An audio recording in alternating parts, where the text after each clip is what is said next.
आत्मसिद्धि शास्त्र में आत्मा के चौथे स्थानक पर चर्चा चल रही है। फलदाता ईश्वर तणी एमा नथी जरे जरूर, कर्म स्वभावे परिणमे थाय भोग थी दूर।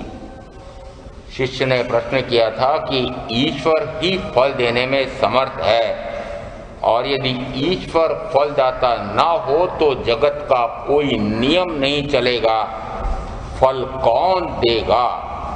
लेखा करने वाला भी ईश्वर और फल देने वाला भी ईश्वर या उसके कोई प्रतिनिधि, ऐसा जो सर्वेश्वरवादी मानते हैं उसको गुरु उत्तर देते हैं, कर्म स्वभावे परिणमे थाय भोग थी दूर। कि कर्म स्वभावतः जैसा जीव ने बांधा है वह परिणमता है, और वह जैसा जैसा परिणमन रहा है वैसा वैसा स्वतः ही फल देता है। फल देता कैसे है? कि जैसा उसने पाप या पुण्य का बंध किया है वैसा ही उसका भाव अंदर में स्वतः बनता जाता है, और बाह्य में कोई निमित्त आकर के खड़ा होता है, उस समय फल हो गया ऐसा कहा जाता है। स्वतः ही फल प्राप्त होता है। कैसे होता है? तो 4.2 स्थानांक सूत्र में कर्मावस्था की 10 बातें आई हैं। जीव और कर्म के गाढ़ संयोग को बंध कहते हैं। जो कर्म सत्ता में अवस्थित हैं पर अभी फल देने योग्य नहीं हुए हैं उसे सत्व कहा जाता है। जिस समय अबाधा काल व्यतीत हो जाता है उस समय फल देने के लिए आ जाता है, उसे उदय कहते हैं। जो कर्म उदय में आने योग्य हो गया है, अभी फल नहीं दे रहा है, उसे जीव अपने आत्म पुरुषार्थ द्वारा उदयावस्था रहित कर देता है, समय टाल देता है, शमित या उपशमित कर देता है, उपशांत कर देता है, उसे उपशम कहा जाता है। जो कर्म उदय में आने योग्य है पर अभी उदय में आया नहीं है, उसे जीव अपने स्वपुरुषार्थ के माध्यम से अपने ही उत्थान कर्म बल वीर्य पुरुषाकार पराक्रम से शीघ्र ही उदयावली में ला करके उसको निर्जीर्ण करता है, उसे उदीर्णा कहा जाता है। जो पूर्व में कर्म का बंध मंद बांधा था, अर्थात स्थिति बंध और अनुभाव बंध दोनों न्यून थे, पुनः पुनः स्मरण करके पुनः पुनः मजा लेकर चटकारे लेकर जो वर्णन करता है उससे वह कर्म का स्थिति और अनुभाव दोनों बढ़ जाते हैं, उसे उद्वर्तना कहते हैं। और जिस समय वह पूर्व में तो उसने तीव्र बांधा था पर पश्चाताप धिक्कार प्रतिक्रमण मिथ्याम दुक्कड़म कहने से अंतःकरण से अपने आप के किए हुए उस पाप का पश्चाताप करता है, तो वह कर्म स्थिति रूप में भी और अनुभव रूप में भी घट जाता है, उसे अपवर्तन कहा जाता है। और जो पूर्व में कर्म बांधा है उसकी उप प्रकृतियों में वह एक उप प्रकृति से दूसरी उप प्रकृति में संक्रमित कर देता है, उसे संक्रमण कहा जाता है। जिस कर्म का न तो उद्वर्तन न अपवर्तन न उदीरण और न संक्रमण हो सकता है उसे निद्दत कहा जाता है। जिस कर्म का न उपशम हो सकता है, न उद्वर्तन न अपवर्तन न संक्रमण, जिसका कुछ नहीं किया जा सकता है, उसे निकाचित कहा जाता है। इसका अर्थ हुआ कि कोई कर्म ऐसे होते हैं कि जिसका उपशम हो सकता है, और महाराजा श्रेणिक के संदर्भ में कहा था कि उसी भाव में यदि वे पश्चाताप कर लेते हैं, धिक्कार कर लेते हैं, या दूसरी अपेक्षा से आत्मा परमात्मा के दर्शन करते हुए परमात्मा स्वरूप को जानते देखते हुए स्व आत्मा का दर्शन करते अनुप्रेक्षा करते हैं, उस समय वह कर्म की स्थिति और कर्म का अनुभव दोनों मंद हो जाते हैं, उपशमित हो जाते हैं। एक उदाहरण 22 सागरोपम के स्थान पर 84,000 वर्ष मात्र स्थितिबंध इतना घट गया है और 7वीं नारकी के स्थान पर मात्र पहली नारकी का दुख न्यूनतम नारकी अपेक्षा से हो गया है। उसको कहते हैं उपशमित हो जाना।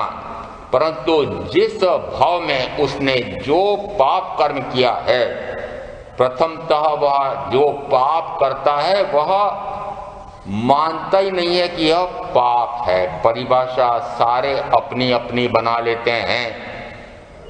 आपका उदाहरण न माने परंतु समझने के लिए कह रहा हूं। जिस समय आप कोई लंबा व्यापार करते हैं और करोड़ों के वारे न्यारे हो जाते हैं, ऊपर के ऊपर सौदे होते हैं और कहीं उसका मूल्यांकन लेखांकन और लेखा होता ही नहीं है, सरकार में दिखाया ही नहीं जाता है, आपके पास बहाना है। ये सरकार के जितने प्रधानमंत्री से लगाकर चपरासी तक, केंद्रीय के कहो कि मुख्यमंत्री से लगाकर चपरासी तक राज्य सरकार के, नगर निगम के, ऐसे दुष्ट हैं कि वे सारा 90% तो स्वयं हड़प जाते हैं। इसलिए ऐसी सरकार को कर क्यों दूं? इसलिए आप कर न देने के लिए उल्टे सीधे लेखे बनाते हैं। क्या माना आपने? यह कोई पाप है क्या? पाप है, अपराध भी है और आपने माना नहीं। यदि कोई ऐसे बड़े पद पर है, उसके पास आपका कोई प्रकरण है, वह चाहे जैसा निर्णय अपने विवेक के अनुसार कर सकता है। कानून की व्याख्या न्यायाधिपति के ऊपर निर्भर करती है और जैसे ही उसने वह प्रकरण नियमितीकरण का हो, विधिकरण का हो, वह आपका भूखंड यद्यपि भवन निर्माण के लिए योग्य नहीं है या वह भूमि भूखंड में बांट करके कॉलोनी बनाने के योग्य नहीं है, परंतु आपने कुछ दिया और उसने कुछ लिया और नियमितीकरण कर दिया, स्वीकृति दे दी। यदि स्वीकृति देते से आपका भूखंड या वह भूमि 1 करोड़ की जगह 5 करोड़ या 1 करोड़ की जगह 1 अरब की हो गई है, उसमें से यदि 5-50 लाख आप दे देते हैं तो, या वह ले लेता है तो, दोनों क्या मानते हैं? यह तो सामान्य बात है। मैंने उसका इतना बड़ा काम कर दिया है, वह दे दे तो कौन सी बड़ी बात है? वह दे दे तो कौन सी बड़ी बात है? अच्छा माना कि पाप माना? अपराध माना क्या? अच्छा माना। पाप किया है परंतु उस पाप को पाप नहीं मानता है, अच्छा मानता है। मैंने सही किया है, मैंने सही किया है, और पूरा जीवन निकल जाए और उसका लेश मात्र भी उसको पश्चाताप नहीं है, धिक्कार नहीं है, किसी भी प्रकार का अंदर में उसको अनुचिंतन नहीं है कि मैंने जो किया था वह वस्तुतः अपराध कानून में भी था और आध्यात्म में वह पाप है। ऐसा करते हुए यदि वह भाव व्यतीत हो जाए, अब अगले भाव के बाद अगले भाव में वह कुछ नहीं कर सकता। जैसा बांधा है वैसा ही उदय में आएगा। उसी को कहा वह निकाचित कर्म है। अन्य जो कर्म है वे उस भाव में उपशमित किए जा सकते हैं, उनका संक्रमण हो सकता है, उदीर्णा हो सकती है। और उदीर्णा में कहां तक दृष्टांत आता है कि 1141 व्यक्तियों की हत्या करने वाला भी सर्व कर्म का क्षय करके मोक्ष में जाता है। और जिस समय प्रसन्न चंद्र राज ऋषि ने बेटे के प्रति मोह में आकर के राजा के प्रति शत्रुता का भाव करके और अपने राज्य की सुरक्षा के लिए घमासान युद्ध नर संवार किया, उस समय कितने कर्मों का बंद कर लिया। तो कहा जाता है, पूछा महाराजा सैनिक ने, भगवान आपके एक महामुनि ऐसे भयंकर अटवी में साधना कर रहे थे, अभी काल करें तो कहाँ जाए? तो कहा पहली नार की। करते करते थोड़ी देर बाद बोले 7वीं नार की। ऐसा घमासान युद्ध हो रहा था, इतने मनुष्यों को मार डाला, शस्त्र तो इतने सारे थे परंतु सारे टूटते जाते हैं, समाप्त होते जाते हैं, तरकश में से तीर समाप्त हो गए। अब क्या करूं, सामने सेनापति आ गया है, राजा स्वयं आ गया है, और कुछ नहीं है तो मुकुट तो है, और सिर पर से मुकुट उतार करके मारने दौड़ते हैं। इतने में सिर पर हाथ गया तो भान आया, ओ मैं तो मुंडन करा करके संयम लेकर के आया हूं। दो प्रकार के मुंडन कहे जाते हैं, एक शिरो मुंडन यानी सिर के बाल नोच लेना, वह सिर का मुंडन कहलाता है। दूसरा कषाय मुंडन, ओहो मैंने सिर का तो मुंडन कराया परंतु कषाय का तो मुंडन हुआ ही नहीं। मैं कहाँ बेटे के प्रति मोह में चला गया, वो कहाँ मैंने राज्य के प्रति आसक्ति का भाव, कहाँ मैंने राजा के प्रति आक्रमणकर्ता, राजा के प्रति शत्रुता का भाव कर लिया, और कहाँ मैंने नरसंहार नामक ऐसा भयंकर हिंसा का पाप कर लिया। कहते हैं जो कर्म के दलिक एकत्रित हुए थे वे कहाँ तक के हो गए थे कि 7वीं नारकी का बंद पड़ जाए, यदि उस समय आयुष कर्म का बंद पड़े तो। आयुष का बंद पड़ना नहीं था, वे चरम शरीरी थे, इसलिए आयुष का कर्म तो नहीं बंद पड़ा, परंतु शेष घाती कर्म कितने बांध लिए तो के अनंत ज्ञानावरणीय, दर्शनावरणीय, मोहनी अंतराय। एक अंतर मुहूर्त में ऐसा घमासान युद्ध और उसके पीछे इतने पाप करते हुए जितने कर्म बांधे थे, एक दो घड़ी में पुनः आत्मा का ज्ञाता भाव दृष्टा भाव, ज्ञाता भाव दृष्टा भाव करते करते सारे निर्जीर्ण हो जाते हैं। उसी समय केवल ज्ञान, केवल दर्शन हो जाता है। इसका अर्थ हुआ कि उस भाव में तो चाहे भयंकर से भयंकर कर्म का बंद कर लिया हो, केवल प्रगट वाणी सुन ले, स्मरण कर ले और उसको ध्यान आ जाए को हो मैंने यह क्यों इतना घोर पाप कर डाला है, मुझे धिक्कार है अंतःकरण से। आपके प्रतिक्रमण में वो जो कुमार वाला प्रतिक्रमण कहलाता है, एक गधा स्नान भी कहते हैं कि जिस समय एक गधा कहीं नाला आया था, बढ़िया नहा धो करके उसमें से बाहर निकलता है और उसके पीठ में खुजली चलती है और फिर वह धूल मिट्टी में कचरे में लोटपोट कर लेता है। यहाँ आकर के आपने प्रतिक्रमण करके, पश्चाताप करके, प्रवचन सुन करके और कायोत्सर्ग ध्यान करके सारा मेल धो दिया ना, नहा लिया, बढ़िया शुद्ध कर लिया आत्मा को। और फिर जैसे ही बाहर नाले से निकले, स्थानक से निकले और 5 इंद्रियों की खुजली चली और लोटपोट लगा दिया तो उसे कहा जाता है गधा स्नान। उससे मुक्ति नहीं है। दूसरा कहा जाता है कुमार वाला मिच्छामि दुक्कडम। जिस समय कुंभकार के यहाँ पर बहुत सारे हांडे, इस प्रकार के कलश आदि बने हुए थे, एक बच्चे को शैतानी सूझी, एक कंकरी उठाई और तड़ से मारी। जैसे आवाज आती है बड़ा प्रसन्न होता है, खिलखिला करके हंसता है। दूसरी मारी तो तुरंत कुंभकार का ध्यान जाता है, अरे क्या कर रहा है, पूरे तस्मिच्छामि दुक्कडम। फिर तीसरी उठाई, फिर एक कंकरी मार करके तीसरा कलश फोड़ दिया। फिर उसने कहा ये क्या कर रहा है, तस्मिच्छामि दुक्कडम।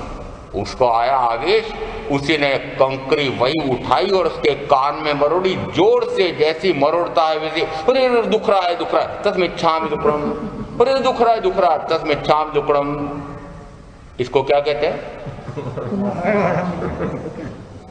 आप कौन सा कर रहे हैं प्रतिक्रमण?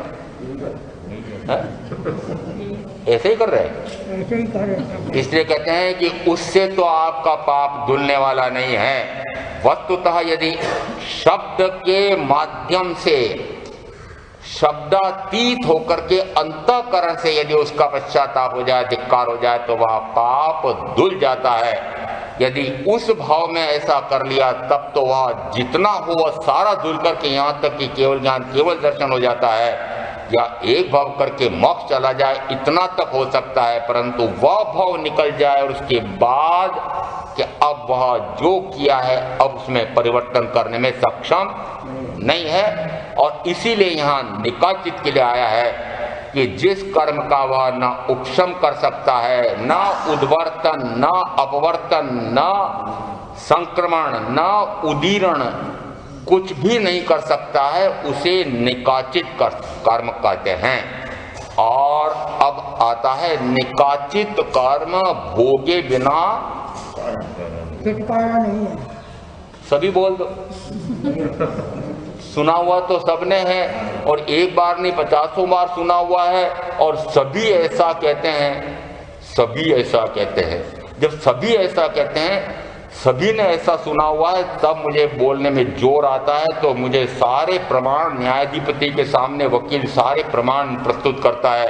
पहले ने जो निर्णय किया है, पहले जो आपने बताया है वो दूसरा गलत बताया है, यह सही तो ऐसा है, तो मुझे भी सारे प्रमाण सहित बोलना पड़ता है। उत्तराजन सूत्र में एक गाथा में आधी पंक्ति आई है, कड्डाण कमाण न मुख अति, जो कर्म किए हुए हैं वे भोगे बिना छुटकारा नहीं है। फिर उत्तराजन सूत्र में आया कि कर्म कर्ता का पीछा करते हैं।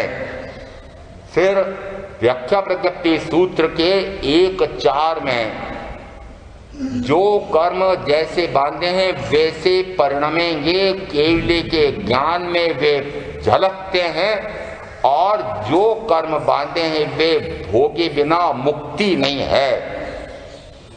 ये सारे प्रमाण आगम में ही आए हुए हैं। और अब उसके साथ में एक उदाहरण दिया था उत्तराजन सूत्र के 29वें अध्ययन में 22वें बोल का कि अनुप्रेक्षा से जीव, प्रकृति, प्रदेश 2 और अनुभाव और स्थिति ये 2, 4, इन 4 में से 2 सबसे महत्वपूर्ण माने जाते हैं, स्थिति बंध और अनुभाव बंध। और इन स्थिति बंध और अनुभाव बंध दोनों को वह घटा सकता है, ऐसा 29वां अध्ययन 22वां बोल उत्तराध्ययन।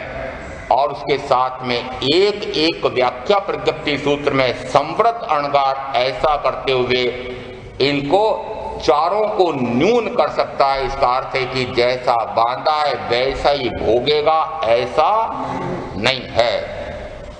दूसरा 5 व्याख्या प्रज्ञप्ति में भगवान से इंद्रभूति गौतम पूछते हैं, भगवान अन्य युतिक ऐसी प्ररूपणा करते हैं कि कर्म जैसे जीव ने बांधे हैं वैसे ही भोगने पड़ते हैं, क्या वे सत्य प्ररूपणा करते हैं? अन्य युतिक यानी दूसरे मतावलंबी। मैंने पूछा, भगवान आप स्वयं ने तो ऐसा कहा है, अन्य युतिक क्यों कहूं मैं?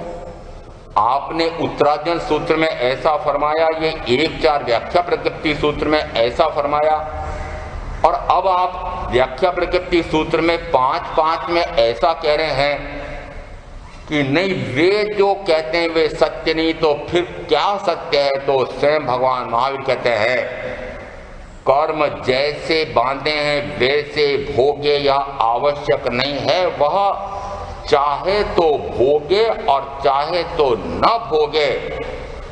और 2 प्रकार के कर्म होते हैं, एक को कहा एवं भूत वेदन, दूसरे को कहा अनेवम भूत वेदन।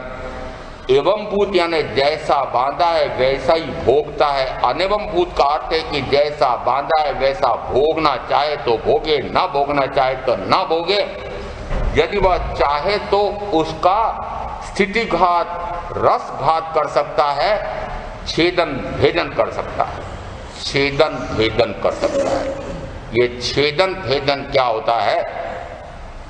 उत्तराजन सूत्र के 29वें अध्ययन में धर्म श्रद्धा में आया है कि जिस समय वह 5 इंद्रियों की प्रचुर भोग साधन सामग्री प्राप्त करता है, परंतु जैसे उसको संवेग की प्राप्ति होती है, निर्वेद को प्राप्त होता है, और 5 इंद्रियों के भोगों में जो अनुरक्त हो रहा था उससे वह विरक्त होता है, विरत होता है। और ऐसा विरत होता हुआ वह जीव फिर आगार धर्म का परित्याग करके अणगार धर्म का अंगीकार करता है और फिर सर्व शारीरिक और मानसिक दुखों का अंत कर देता है, कर्मों का छेदन भेदन कर देता है। तो वहां पर भी आया है कि कर्मों का छेदन भेदन किया जा सकता है। और फिर एक व्याख्या प्रकृति सूत्र में आया है, छेदन किसे कहते हैं? जो जीव ने पूर्व में कर्म बांधे हैं उसकी जितनी स्थिति बांधी है उस स्थिति को वह न्यून करता है, उसे कहा छेदन। दूसरा, जिस कर्म को उसने तीव्र अनुभाव बंध का बांधा है वह उसमें भेदन करके उसको मंद अनुभाव बंध वाला कर देता है। तो फिर एक व्याख्या प्रवृत्ति में भी और 29वें अध्ययन के धर्म श्रद्धा के चौथे बोल में भी आया कि वह जो कर्म पूर्व में बांधे हैं उसमें छेदन भेदन कर सकता है।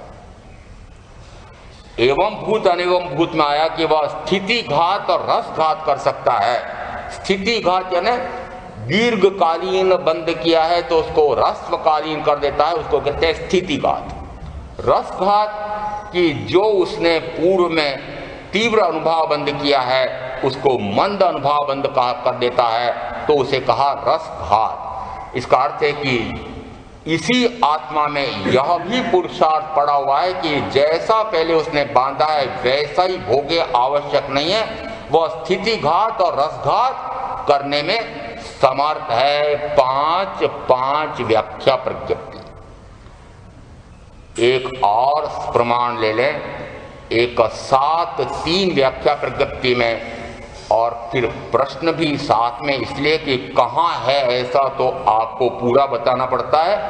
पैरवी करने के लिए जिस समय में कानून के विद्यार्थियों को पढ़ाता था तो उस समय अमुक अविरुद्ध क उसमें अमुक उच्च न्यायालय या सर्वोच्च न्यायालय में अमुक प्रकार का निर्णय अमुक ग्रंथ में आया हुआ है, AIR उसके अमुक पृष्ठ पर। इतना उस समय भी बोलना पड़ता था क्योंकि न्यायाधिपति बिना प्रमाण के सुनते नहीं है। आप भी तो न्यायाधिपति बैठे हुए हो। प्रश्न क्रमांक 10 का उत्तर भगवान ने दिया। कहा कि जीवों की जो वेदना है वह कर्म है और जो निर्जरा है वह नो कर्म है, इसलिए वेदना को निर्जरा नहीं कहा जाता है और निर्जरा को वेदना नहीं कहा जाता है। जो कर्म की वेदना है, कर्म का वेदन यानी भोगना। आगमों में कई शब्द कर्म का भोगना शब्द नहीं है, कर्म का वेदन करता है। तो जिस समय वह कर्म का वेदन करता है उस समय वह निर्जरा नहीं है, और जिस समय वह निर्जरा करता है उस समय वेदन नहीं है। क्योंकि वेदन शब्द आ गया है और वेदन करता है तो कर्म की निर्जरा नहीं करता है। इस संदर्भ में इसी के साथ ले लें प्रज्ञापना सूत्र, उसमें 26वां कर्म बंद पद के साथ में कर्म वेद बंद पद, तो कर्म का वेदन करते हुए जो बंद होता है उसका 26वां पद आया हुआ है। और उसमें कहा गया ज्ञानावरणी कर्म का जिस समय उदय आता है उस समय कोई जीव 8 कर्मों का, कोई जीव 7 कर्मों का, कोई जीव 6 कर्मों का और कोई जीव 1 कर्म का बंद करता है।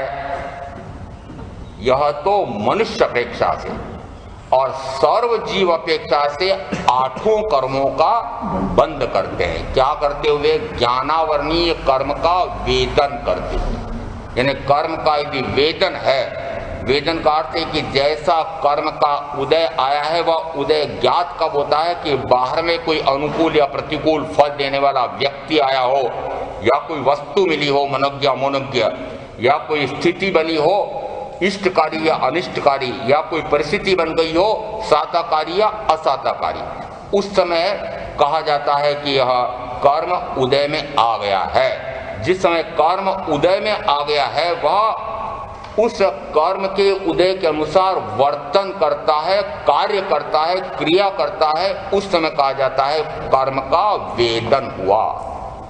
यदि कर्म का वेदन किया है, ज्ञानावरणी कर्म का वेदन करने वाले जीव कोई 8, यदि आयुष कर्म का बंध पड़ रहा है तो 8 का बंध, यदि आयुष कर्म का बंध उस समय नहीं पड़ रहा है तो 7 का बंध।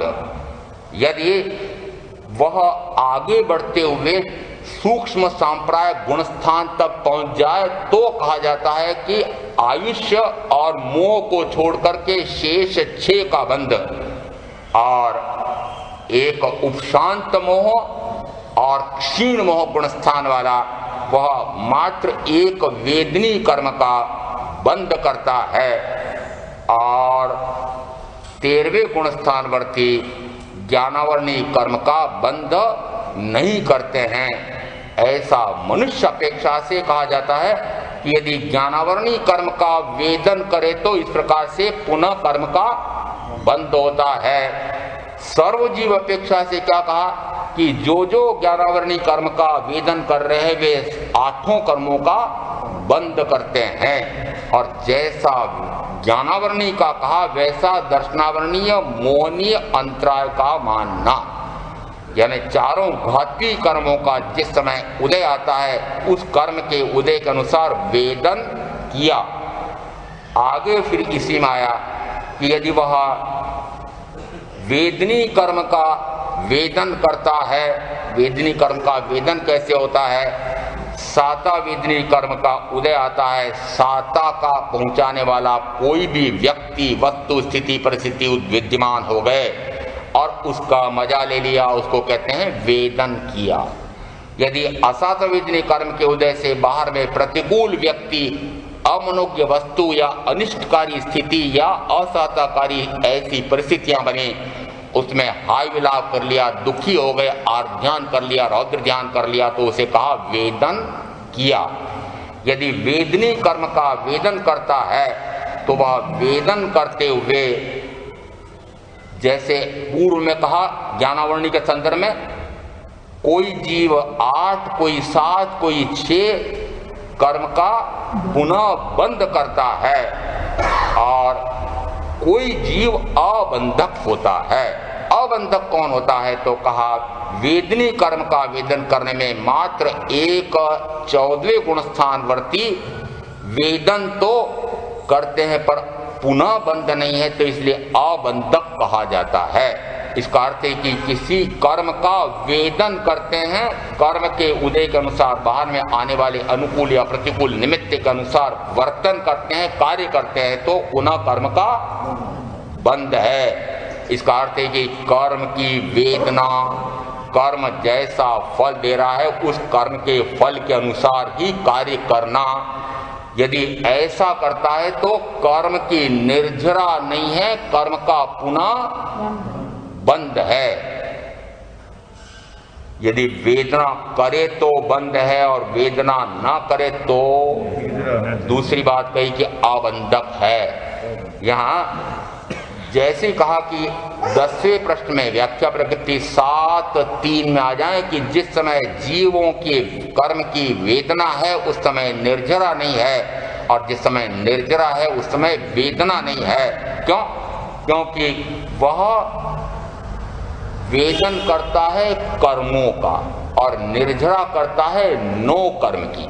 निर्जरा किसे कहा कि जिस समय आत्मा के असंख्यात प्रदेशों पर कार्मण वर्गणा के पुद्गल आकर के चिपकते हैं, उस समय वह अंतर ध्यान में लीन हो जाता है और बाहर में कर्म का फल देने वाला व्यक्ति आदि आते हैं, और वह उन कार्मण वर्गणा के पुद्गलों को, कर्मों के प्रदेशों को गिरा देता है और आर्त नहीं होता है, दुखी नहीं होता है, उसका रस, उसका भोग नहीं करता है, अनुभव बंधन नहीं करता है। उस समय कहा जाता है वे कर्म झड़ गए।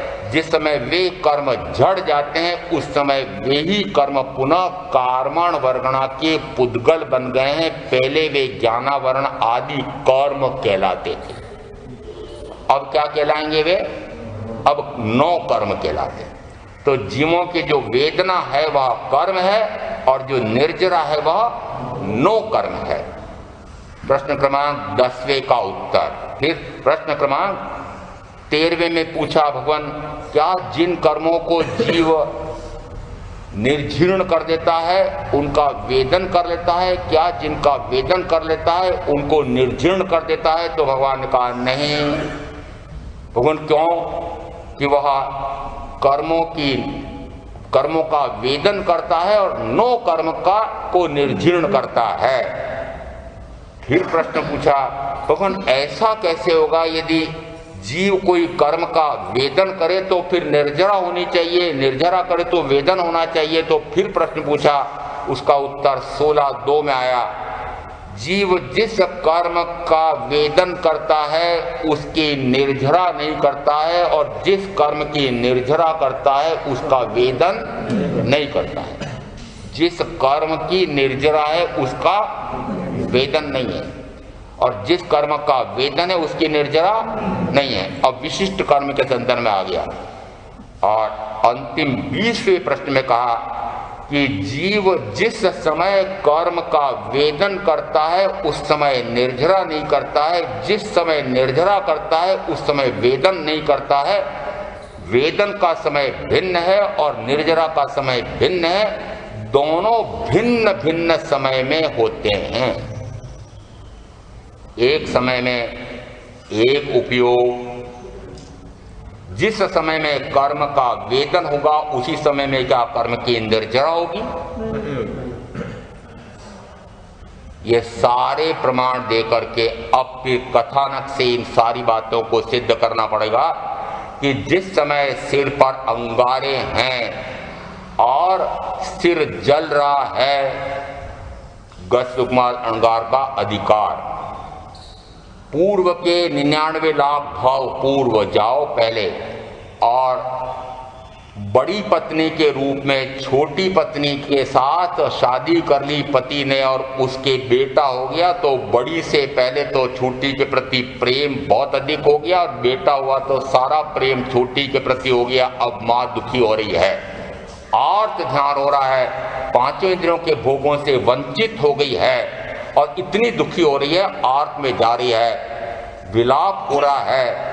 उस समय अंदर ही अंदर ऐसा भाव आ रहा है, षड्यंत्र, अरे ये दोनों मर जाए तो अच्छा, ये सोत मर जाए तो अच्छा, ये बेटा मर जाए तो अच्छा, ऐसा भाव चल रहा था। उसी समय छोटी पूछने आई, दीदी लगता है इसके सिर में कुछ दर्द हो रहा है, वेदना हो रही है, क्या उपाय करूं?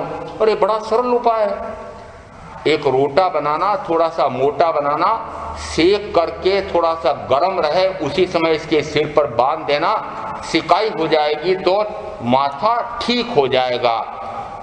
आपकी भी गर्म पानी की थैली से सिकाई करते हो? सही मान लिया ना उसने? उन्होंने कहा हाँ, सिकाई करने से तो वेदना घट जाती है। उसने रोटा बनाया, गर्मा गर्म रोटा माथे पर बांधा, बच्चा छोटा था, माथा नरम था, रोटा गरम था और अंदर ही अंदर सीज रहा था, सिसकियां ले रहा था। सोचा थोड़ा सा गरम लग रहा है, ठीक हो जाएगा।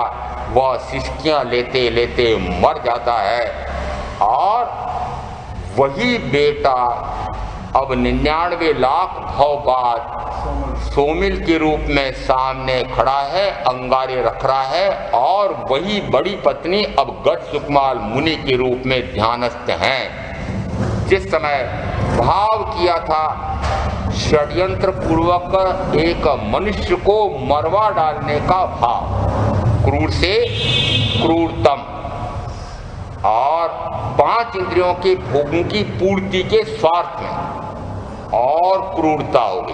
क्यों?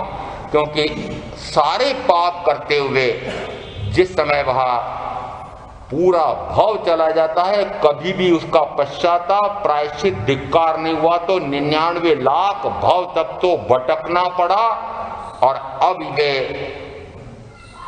एक वसुदेव के बेटे हैं, वासुदेव के भाई हैं, देवकी महारानी के पुत्र हैं और फिर बाद में तो चाहे एक घड़ी के लिए समझो वासुदेव भी हो गए हैं, और अब तो वे भगवान अरिष्टनेमि के महामुनि हो गए हैं। परंतु उत्तरार्जुन सूत्र में पंक्ति अभी क्या पड़ी थी? लो, ये याद रखते हैं। ये बड़ी बहनें कहती हैं महाराज हमें क्यों नहीं याद रहता है? ये छोटी बहनों को याद है। कर्म कर्म का कर्ता का पीछा करता है, कर्म कर्ता का पीछा करता है। अभी थोड़ी देर पहले मैंने बताया, मैंने पूछा कि उत्तरार्जुन सूत्र का क्या कौन सी पंक्ति बताई थी, तो याद नहीं आया। कर्म कर्ता का पीछा करता है।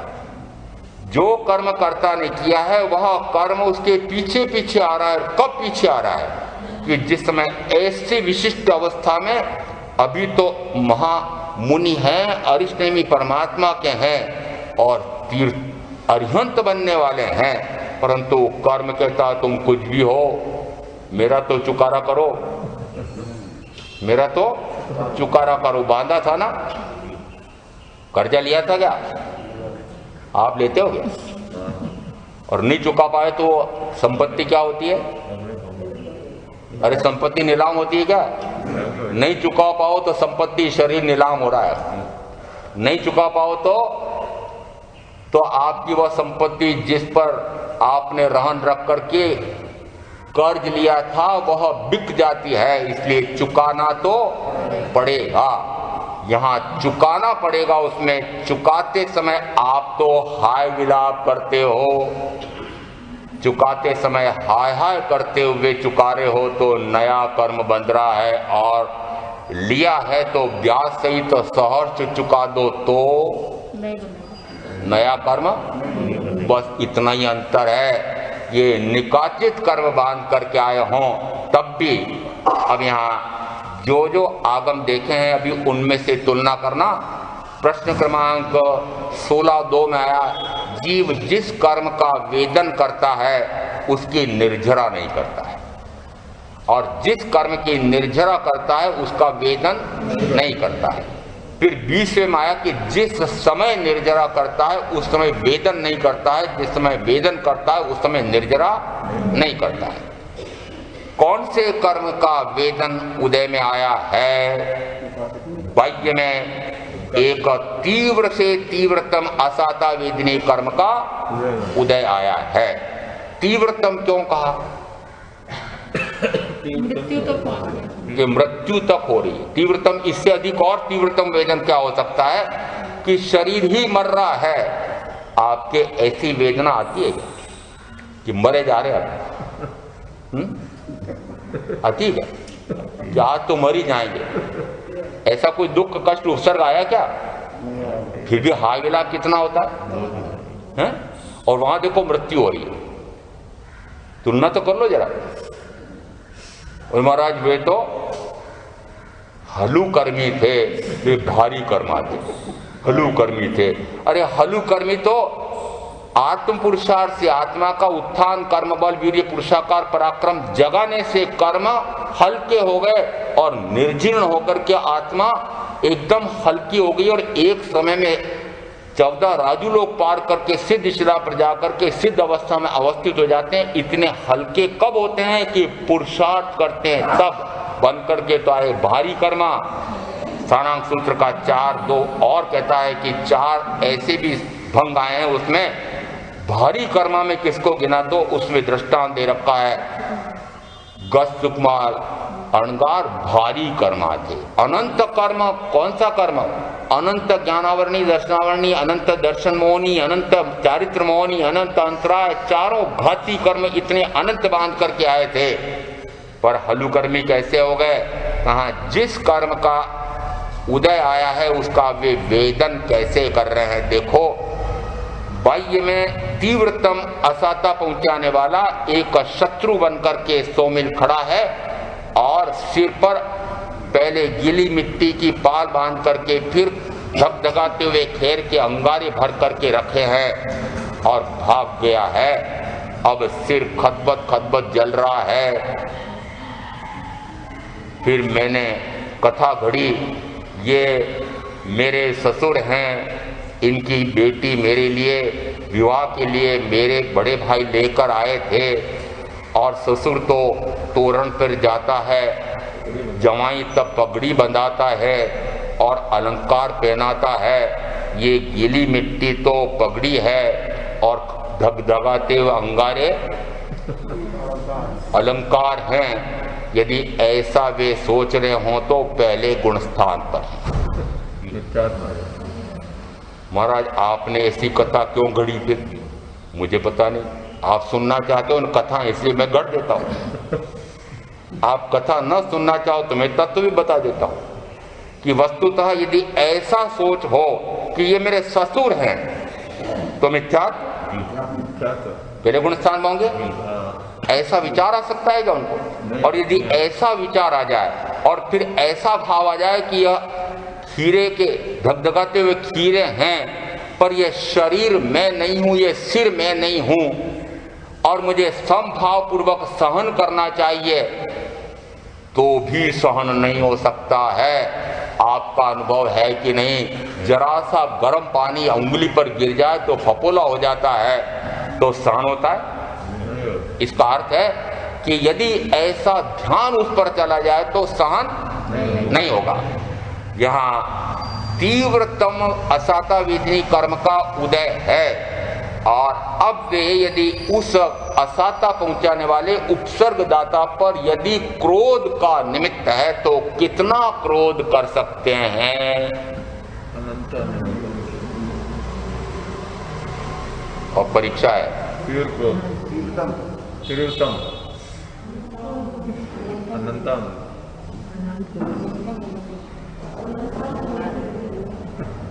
कितना क्रोध कर सकते हैं? गज सुकमाल अणगार कितना क्रोध कर सकते हैं? किया कि नहीं किया नहीं पूछ रहा हूं, कितना कर सकते हैं? कौन बोला? हसमुख भाई। अणगार रूप में नहीं कर सकते, इसका क्या अर्थ है? अणगार क्यों नहीं कर सकते?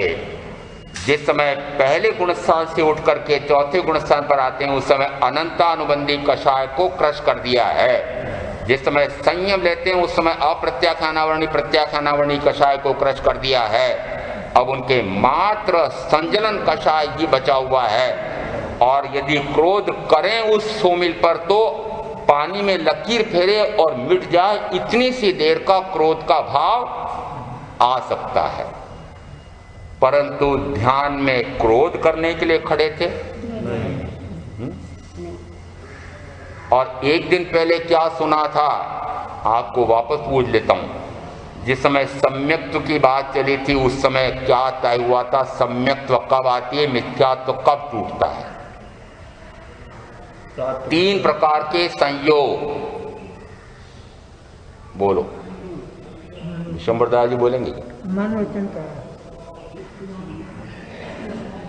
3 प्रकार के संयोग इस जीव के साथ अनादि से हैं। शरीर आदि, राग आदि। इतनी देर बाद याद आता है। महाराज 70-80 के आसपास हो गया हूँ। विश्वम्बरदास जी बोलते हैं मनोवचन काया बोल दिया ना, 3 संयोग। तो यहाँ पर शरीर आदि का पहला संयोग, और उस समय भगवान वैष्णव ने क्या कहा था कि ये तीनों संयोगी हैं। शरीर आदि का संयोग है, शरीर मैं नहीं हूं, ये संयोगी है। यदि शरीर मैं नहीं हूं तो शरीर के साथ सिर क्या है? वह मैं नहीं हूं। यदि सिर मैं नहीं हूं, शरीर मैं नहीं हूं, तो फिर मैं नहीं हूं तो इस पर क्यों ध्यान दूं? यदि पड़ोसी की झोंपड़ी जले तो आप हाय हाय करते हो क्या? तो ये झोंपड़ी किसकी है? अरे मिट्टी की है। ये झोंपड़ी किसकी है? जलो ना, जले तो जलो, जलने वाली है। जलने वाली है क्या? बता दो लोग, जलने वाली है कि नहीं? है? जलने वाली है, पक्का कर रखा है। यदि जलने वाली है तो जलने दो, जलने वाली है। यदि यह पक्का है कि यह झोंपड़ी तो पराई है तो पराई झोंपड़ी जले, तब तो लेश मात्र भी दुख नहीं होना चाहिए। उन्होंने क्या माना था? यह तन पराया। तन कौन है? पराया। पराये से प्रीति हो नहीं सकती। इसका अर्थ हुआ कि यदि शरीर मैं नहीं हूं, शरीर मेरा नहीं है, सिर मेरा नहीं है, तो जले, नष्ट हो तो हो, यह तो होने ही वाला है, तो मरण धर्म है। यह तो सड़ता भी है, तो गलता भी है, तो नष्ट भी होता है। और मैं न तो सड़ता हूं, न गलता हूं, न नष्ट होता हूं। यह तो वर्ण गंध रस स्पर्श का पुतला है। मैं मात्र ज्ञान दर्शन सुख वीर्य संपन्न अनंत आनंद का खजाना ऐसा भंडार हूं। और मैं अजन्मा अजर अमर आत्मा हूं, ऐसा एक दिन पहले सुना था। दूसरे दिन परीक्षा आई है, संध्या कोई, और परीक्षा में जिस समय आप खूब पढ़ करके जाते थे और वर्तमान में बेटे पोते को खूब पढ़ा करके जाते हो, और यदि उत्तर पुस्तिका में से अंक उस परिणाम पत्रक में लिखा हुआ आता है और जैसे आप देखते हो अनुत्तीर्ण, वैसे ही बच्चे से पूछा क्यों तुम्हारे प्रश्न पत्र में शिक्षक ने क्या पूछा था? उन्होंने पूछा आत्मा का स्वरूप कैसा है? क्या उत्तर दिया तेरे? आत्मा अजर अमर अविनाशी है, ज्ञान दर्शन सुख वीर्य संपन्न है, वह तो मरण धर्मा है ही नहीं, वर्ण गंध रस स्पर्श उसमें नहीं है, यह तो सड़ता गलता नष्ट होता है, यह तो शरीर है, वह शरीर मैं नहीं हूं। सारे उत्तर सही दिए। जैसे ही उसने उत्तर सही दिए वैसे आप लड़ने गए। जाते हो लड़ने गए शिक्षक के सामने। जैसे कहा बोल क्या क्या पूछा था, क्या बोल क्या क्या पूछा था, उत्तर दे। जैसे शिक्षक के सामने आपका बेटा धड़ाधड़ उत्तर दे रहा था, उनको संदेह हुआ रे कहीं गलती हो गई। उत्तर पुस्तिका निकाली और उत्तरों में लिखा ही नहीं था, उत्तरों में लिखा ही नहीं था। जिस समय उत्तर देने का अवसर आया उस समय तो उसका जी घबरा गया था प्रश्न पत्र देख करके, और उस समय कुछ लिख नहीं पाया था। जिस समय परीक्षा का समय आता है उस समय तो घबरा गए, अनुत्तीर्ण हो गए। फिर क्या काम का? जिस समय परीक्षा आती है उस समय वो ज्ञानी का वचन याद आया, या सिर मैं नहीं हूं, या शरीर मैं नहीं हूं, मेरा नहीं है, जले तो जले। ऐसा जो मान लो मन में मनन हो रहा है, तब भी कहूंगा मैं अभी मात्र छठे गुण स्थान पर धर्म ध्यान में है। कहां पर? छठे गुण स्थान पर। अभी अप्रमत्त आत्मा में नहीं है। मैं आत्मा हूं, शरीर आदि नहीं हूं। यह मैं आत्मा हूं का भी एक संकल्प, मैं शरीर आदि नहीं हूं यह भी एक संकल्प। जिस समय संकल्प और विकल्प से हट करके निर्विकल्प होता है उस समय वह शुक्ल ध्यान में अप्रमत्त अवस्था में प्रविष्ट होता है, सात्विक गुण स्थान है और उससे ऊपर जाता है। वे जिस समय में खीरे रखे हुए थे उसी समय में 2 घड़ी मान लो। कितना मानना? 2 घड़ी। जिन 2 घड़ियों में उनके सिर पर वेदना हो रही थी, उन्हीं 2 घड़ियों में क्या केवल ज्ञान केवल दर्शन हो रहा था? अब यहां आगम के सूत्र से मिलाना। जीव जिस कर्म की वेदना करता है उसके निर्जरा नहीं करता है, और जिस कर्म की निर्जरा करता है उसका वेदन नहीं करता है। यदि वे उस असाता वेदनी कर्म की निर्जरा कर रहे हैं तो वेदन होगा? नहीं होगा, क्योंकि यदि कर्म की निर्जरा हो रही है तो वेदन नहीं होगा। और यह स्पष्ट है कि उसी समय जिस समय सिद्ध जल रहा था उसी समय केवल ज्ञान केवल दर्शन हो रहा है। तो जब केवल ज्ञान केवल दर्शन हो रहा है उस समय ज्ञानावरणी, दर्शनावरणी, मोहनी, अंतराय और वेदनी कर्म, इन 5 कर्मों का निर्जीर्ण कर रहे हैं, निर्जीर्ण हो रहे हैं। इसका अर्थ है कि जिस समय में कर्म की निर्जरा हो रही थी उस समय वेदन। कर्म कौन सा था? बिना वेदन किए, बिना वेदन किए मुक्त हुए क्या? है? बिना भोगे निकाचित कर्म बिना भोगे मुक्त हुए क्या? फिर आपने जो अभी तक सुन रखा था उसका क्या हुआ? 20वां प्रश्न आया था, उसका उत्तर आया था व्याख्या प्रकृति 7:3 का 20वां उत्तर। जीव जिस समय वेदन करते हैं उस समय निर्जरा नहीं होती है, और जिस समय निर्जरा होती है उस समय वेदन नहीं होता है। जिस समय वेदना है उस समय निर्जरा नहीं है, जिस समय निर्जरा है उस समय वेदना नहीं है। इसका अर्थ है कि जिस समय निर्जरा है उस समय वेदना नहीं है। उन दो घड़ी में यदि निर्जरा चल रही है तो वेदन नहीं हो सकता, वेदना का अनुभव नहीं हो सकता। क्योंकि यदि आत्मानुभव हो रहा है तो दुखानुभव कैसे होगा? एक समय में एक अनुभव आ सकता है, जिस समय दुखानुभव है उस समय आत्मानुभव नहीं है, और जिस समय आत्मानुभव है उस समय दुखानुभव नहीं है।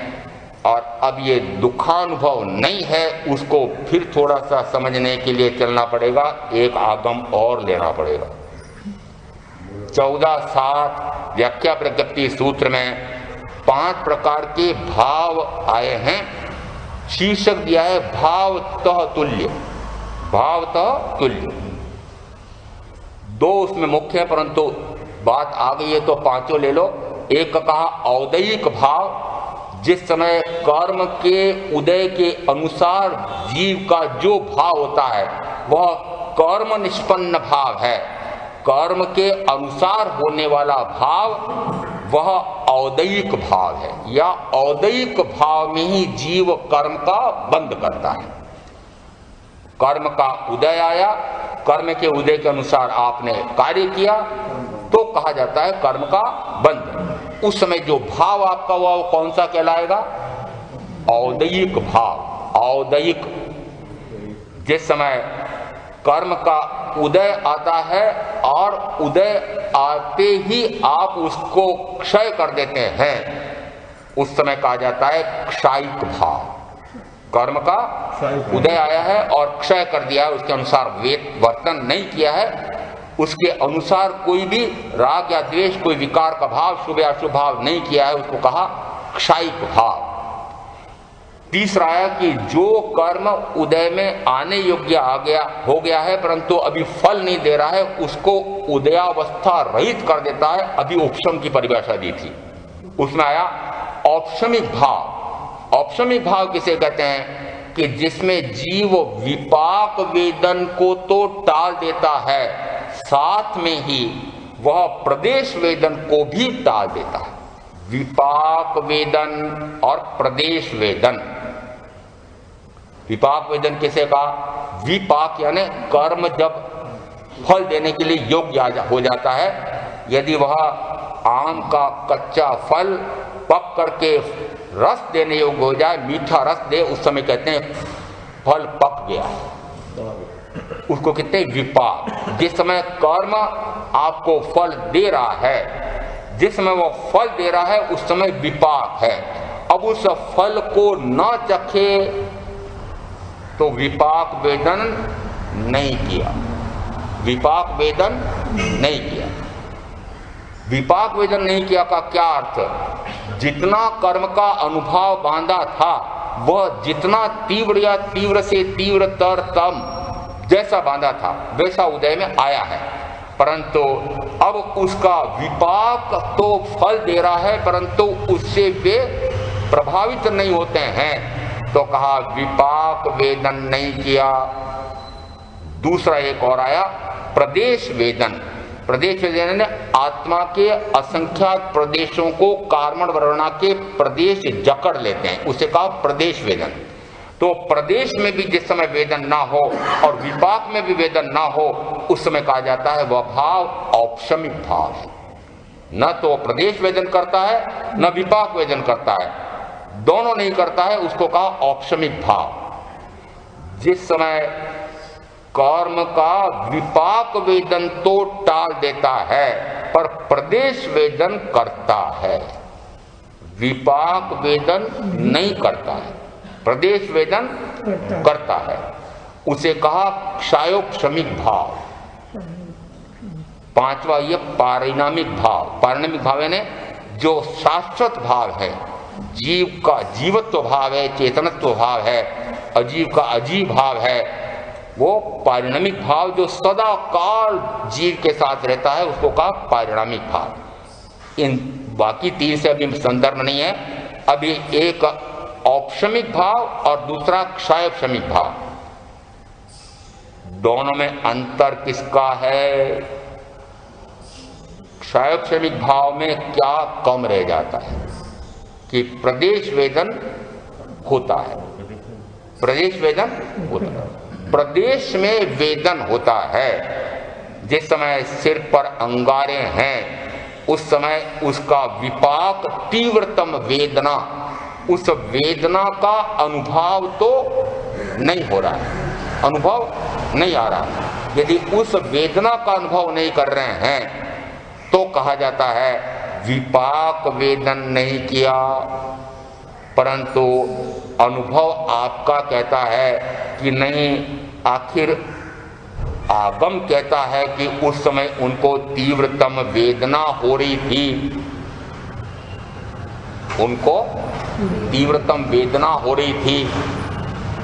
अब एक आगम कहता है कि उनको तीव्रतम वेदना हो रही थी, और जिस समय तीव्रतम वेदना हो रही थी उस समय दूसरा आगम कहता है कि वेदना हो रही हो तो कर्म का नया बंध होगा, निर्जरा नहीं होगी।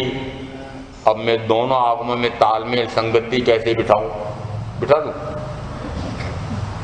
संगति बिठाने में समझो कैसे संगति बैठती है। 1-4 व्याख्या प्रगति सूत्र में कहा कि जीव जिस समय कर्म बंद करता है उस समय कर्म को भोगे बिना छुटकारा नहीं है, परंतु विपाक वेदन किए बिना वह छुटकारा ले सकता है, प्रदेश वेदन करना पड़ता है। प्रश्न क्रमांक 6 का उत्तर, विपाक वेदन न करते हुए भी वह मुक्त हो सकता है पर प्रदेश वेदन करना पड़ता है। ऐसा 1-4 व्याख्या प्रगति में प्रश्न क्रमांक 4। इसका अर्थ हुआ कि प्रदेश वेदन तो हो सकता है पर विपाक वेदन नहीं करेगा। उसी प्रकार से 14-7 व्याख्या प्रगति में आ गया कि क्षयक्षणिक भाव में विपाक वेदन तो वह टाल देता है पर प्रदेश में वेदन होता है। तो प्रदेश में यानी सिर में वेदन हो रहा है, परंतु सिर मैं नहीं हूं, सिर मेरा नहीं है, ऐसा पक्का अंदर में है। उस कारण से उस सिर पर ध्यान नहीं होने से, उस वेदना पर ध्यान नहीं होने से, आत्मा में ध्यान होने के कारण आत्मा का अनुभव आ रहा था तो वेदना का अनुभव नहीं आया, इसलिए विपाक वेदन तो नहीं हुआ परंतु प्रदेश में वेदन हो रहा था। इसको निश्चय नहीं से उन्होंने कर्म जैसे बांधे थे वैसे ही बिना भोगे मुक्त हो गए। व्यवहार नए से कहा जाएगा आखिर जैसा कर्म बांधा था वैसा उदय में आकर के फल तो हुआ था, फल तो उसने कर्म ने दिया था, फल दिया था, प्रदेश में वेदन भी हुआ। आगम कहता है कि उनको तीव्रतम वेदना हो रही थी, वो वेदना कौन सी हो रही थी? प्रदेश वेदन हो रहा था। कौन सा वेदन हो रहा था? प्रदेश वेदन। अब प्रदेश वेदन कैसा होता है इसको फिर थोड़ा सा शरीर विज्ञान से समझाना पड़ेगा। यदि आपने कभी शल्य क्रिया करवाई हो, दांत तो तुड़ाया होगा और कुछ नहीं तो वही कराया होगा। आजकल बड़ी विशिष्ट पद्धति हो गई है, पहले आसपास वह उस दांत के आसपास के मसूड़े को शून्य कर देता है और फिर जैसे शून्य होकर के पता लगा लेता है कि शून्य हो गया क्या, और तुरंत वह उसको खींचता है। जिस समय वो खींच रहा है आपको लग रहा है कि दांत खींचा जा रहा है। जिस समय शरीर के अंग की कोई काटपीट हो रही है, शल्य क्रिया हो रही है, तो उस समय चीर फाड़ हो रही है ऐसा आपको ध्यान में रहता है, परंतु उस चीर फाड़ से या उस दांत के उखड़ने से आपको वेदना का अनुभव क्यों नहीं आया? शरीर विज्ञान क्या कहता है? हमारे सतीश भाई ये वैज्ञानिक हैं, ये फिर वैज्ञानिक तरीका निकालेंगे। मैंने जितना समझा है, शरीर विज्ञानी शल्य क्रिया चिकित्सक एक शारीरिक प्रक्रिया करता है, जिस अंग को उसे काटना पीटना है उस अंग से मस्तिष्क का संबंध काट देता है। सारे शरीर के एक एक अंग उपांग अवयव कोशिका का संबंध मस्तिष्क के साथ है। जरा सा भी कहीं भी कोई भी खटका हो जाए, आंख में थोड़ा सा रजकण गिर जाए, तिनका गिर जाए तो तुरंत हाथ आंख पर जाता है। फिर वो मस्तिष्क कहता है कि जरा आंख को सहलाओ, फिर आंख को कहता है पानी निकालो, फिर जीभ को कहता है कहो भाई दवाई डाल दे। कौन कर रहा है? आदेश कौन दे रहा है? ये मस्तिष्क आदेश दे रहा है। कब दे सकता है? जब आत्मा साथ में है। ये बोल मत जाना। जिस समय ऐसा वो आदेश दे रहा है, उस समय वह आदेश कब देता है कि आंख में रजकण गिरी है, सुई चुभी है, कांटा चुभा है, कोई गर्म हवा आई है, ठंडी हवा आई है, मौसम विपरीत है, उस समय ऐसा आया तो एकदम से समाचार पहुंचता है। फिर वो सारी व्यवस्था मस्तिष्क वहां भेजता है, सहायता भेजता है। परंतु यदि उस अंग से उस शल्य चिकित्सक ने संबंध काट दिया तो संवेदनी, जिस समय संदेश वाहिनी वहां पहुंच ही नहीं रही है तो संदेश कैसे पहुंचेगा? संदेश पहुंचा ही नहीं तो आपको उस काटपीट का अनुभव आया नहीं। ये तो समझ में आ गया। शल्य चिकित्सक यदि शल्य क्रिया के माध्यम से, कोई शारीरिक क्रिया के माध्यम से उस अंग का संबंध काट देता है जहां पर वेदना हो रही है, आध्यात्म शास्त्री साधक क्या करते हैं कि वे साधक भाव से उस अंग से संबंध तोड़ लेते हैं। भाव से संबंध, जब तक आयुष का काल है तब तक इसका संबंध द्रव्यता रहेगा, पर भाव से संबंध कब से कटना शुरू होता है?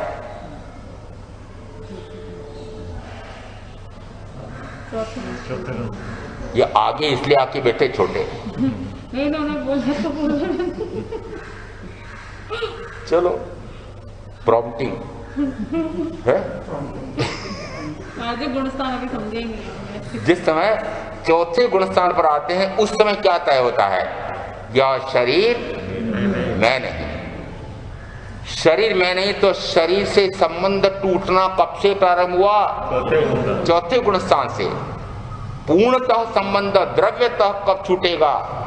14वें गुणस्थान के अंतिम समय पर भाव से तो संबंध चौथे से टूटते टूटते जिस समय 10वें गुणस्थान के अंतिम समय पर पहुंचते हैं तब तक संबंध पूरी तरह से काट देता है।